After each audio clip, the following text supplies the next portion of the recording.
Por milênios, os planetas visíveis a olho nu, Mercúrio, Vênus, Marte, Júpiter e Saturno, preencheram o sistema solar junto com o Sol, a Lua e a Terra. Mas quando a Revolução Científica levou à descoberta dos planetas invisíveis, Urano e Netuno, no século XIX, os cientistas também começaram a acreditar que havia pelo menos mais um planeta à espreita ao redor do Sol. Acreditava-se que um planeta chamado Vulcano orbitava em algum lugar entre Mercúrio e o Sol.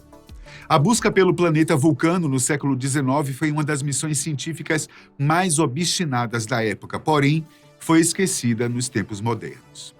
O que levou os cientistas a procurá-los? Por que Albert Einstein o excluiu do nosso sistema solar?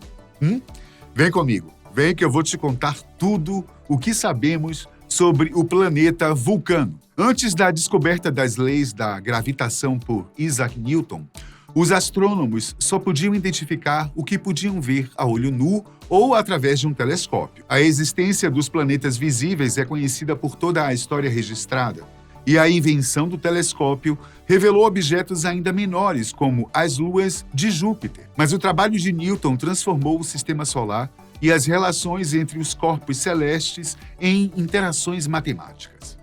Isso permitiu aos astrônomos fazer previsões sobre planetas, cometas e outros objetos, usando fórmulas bem definidas. A partir desse modelo de pesquisa, o oitavo planeta, Netuno, foi descoberto em 1846, depois que William Herschel descobriu o planeta Urano em 1781, com a ajuda de um telescópio. Os astrônomos usaram as leis do movimento de Newton para mapear a órbita precisa do novo planeta. Ao longo dos anos, porém, começou a surgir uma discrepância entre a órbita prevista de Urano e sua órbita real observada, algo que tinha sido calculada pelos estudiosos. Então, ou as leis de Newton funcionavam de maneira diferente a grandes distâncias do Sol, ou algo estava interferindo na órbita de Urano. E, dado o imenso tamanho de Urano, esse algo deveria ser muito grande. Isso deu início a uma busca matemática por um oitavo planeta escondido nas proximidades de Urano. O astrônomo francês Urbain Le Verrier calculou a posição do planeta até então desconhecido. Eventualmente, em setembro de 1846, ele enviou uma carta com a posição do planeta para Johann Galle, do Observatório de Berlim, e fez a confirmação visual do planeta Netuno usando o telescópio refratário do observatório. Embora haja alguma controvérsia sobre a descoberta de Le Verrier, o astrônomo inglês John Couch Adams elaborou independentemente uma posição prevista menos precisa, ainda que semelhante, para o planeta. No entanto, ele não publicou suas descobertas até que Galle confirmasse o trabalho de Le Verrier, e até mesmo Adams reconheceu a importância de Le Verrier para ele na descoberta de Netuno.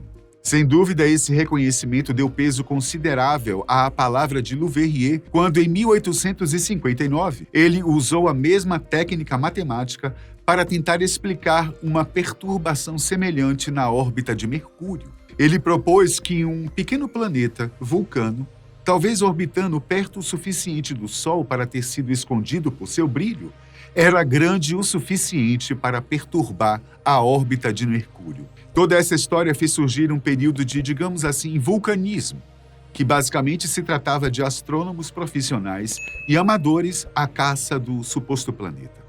Um dos primeiros registros desse planeta foi pelo astrônomo amador Edmond Lescarbot. Trabalhando em seu observatório improvisado em um ceileiro em seu quintal, imagina, gente, ele apontou seu telescópio para o Sol e viu o que parecia ser um minúsculo planeta redondo transitando perto da grande estrela.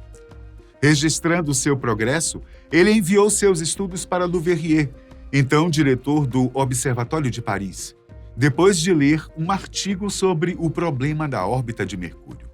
Ele ficou convencido que Lescarbot realmente encontrou o planeta e que a interpretação adequada é que este é o trânsito de um planeta.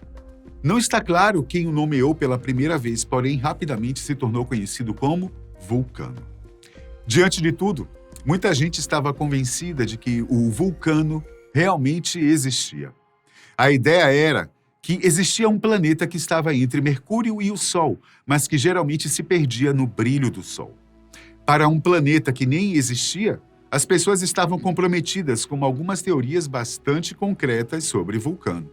No entanto, uma vez que Leverrier viu os dados de Lescarbot sobre o suposto movimento do vulcano em 1859, ele se convenceu o suficiente para a teoria do planeta a ponto de anunciar a descoberta em 1860, com base em seus próprios cálculos e nas observações feitas por Lescarbot como confirmação.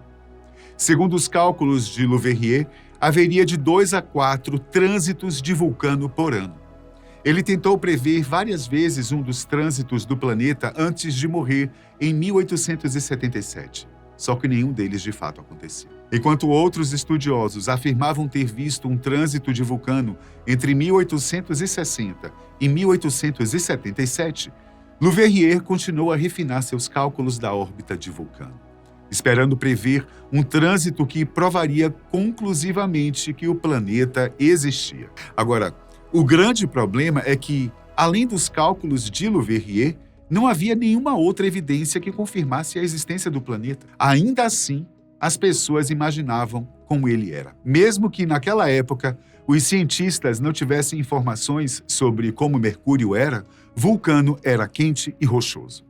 Se ele realmente existisse, ele seria quente por estar 2 vezes mais perto do Sol do que Mercúrio. Pode ter sido por isso que alguns observadores que afirmaram ter visto Vulcano durante um eclipse disseram que ele tinha uma tonalidade avermelhada. Com o passar dos anos, com tantas oportunidades para observar os trânsitos do planeta e com a falta de identificação definitiva durante uma infinidade de eclipses solares ao longo dos anos, em 1879, muitos começaram a duvidar da existência de Vulcano. Contudo, levou quase 40 anos até que a existência do planeta fosse desmentida. Como se viu, o problema sempre esteve nas leis do movimento e da gravitação de Newton. Embora as leis de Newton fossem e ainda sejam notáveis por sua capacidade de prever efeitos gravitacionais, elas não são a última palavra quando se trata de gravidade. Quando Albert Einstein começou a desenvolver sua teoria da relatividade geral, ele foi capaz de provar que o planeta Vulcano não existia. Como é que ele fez isso? Simples, gente. Einstein passou a entender que Mercúrio era um campo de provas crucial para o desenvolvimento de sua teoria da relatividade geral. Se a relatividade pudesse explicar a oscilação da órbita de Mercúrio sem depender de Vulcano, não resolveria apenas um grande mistério da astronomia e da física. Isso mostraria que a relatividade substituiu Newton e suas leis de movimento e gravitação. A sacada para a relatividade geral de Einstein foi conceber a gravidade como para além de uma força entre 2 corpos, como Newton acreditava, e sim, concebê-la como uma consequência do afundamento da massa no tecido de algo chamado espaço-tempo. De forma mais clara, tá? O núcleo da relatividade geral é que o espaço e o tempo não são estáticos, mas dinâmicos e podem mudar, ou seja, é relativo. De forma mais clara ainda, Einstein fez um cálculo para saber o que sua teoria da relatividade geral iria prever para a órbita de Mercúrio. Ele descobriu que, ao contrário da gravitação universal de Newton, a teoria de Einstein não apresentava nenhuma necessidade de existir um planeta como Vulcano para explicar a órbita de Mercúrio. Não era preciso um planeta para explicar a órbita de Mercúrio. Entendeu? Com isso, Einstein simplesmente eliminou, destruiu e acabou com a necessidade de um planeta vulcano da noite para o dia. Ele descobriu que Mercúrio oscila porque esse é o caminho mais curto que pode percorrer através do espaço-tempo curvo criado por aquela enorme depressão imposta pela massa do Sol. Sem espaço-tempo curvo, você precisa de alguma outra massa para puxá-lo. Com o espaço-tempo curvo, Mercúrio se comporta exatamente como a teoria de Einstein indica. Ao longo dos anos, desde que a relatividade geral foi publicada, o planeta Vulcano foi caindo no esquecimento. Só que sua história ressurgiu nos últimos anos. Sim. À medida que historiadores e jornalistas da ciência refletem sobre o minúsculo e ardente planeta e sua importância no desenvolvimento da teoria de Einstein. Muito mais do que isso, a história do vulcano serviu como uma importante advertência para cientistas de todo o mundo. Afinal, todo fato científico precisa de uma confirmação, e é preciso ter cuidado ao divulgar um resultado. Leverrier queria tanto encontrar vulcano que aceitou que sua ideia era real, mesmo nunca tendo conseguido observar o planeta enquanto esteve vivo. Além disso, gente, era difícil constatar que as leis de Newton estavam incompletas. E foi preciso um gênio como Albert Einstein para perceber o que estava errado nessa história. Eu fico por aqui. Até a próxima.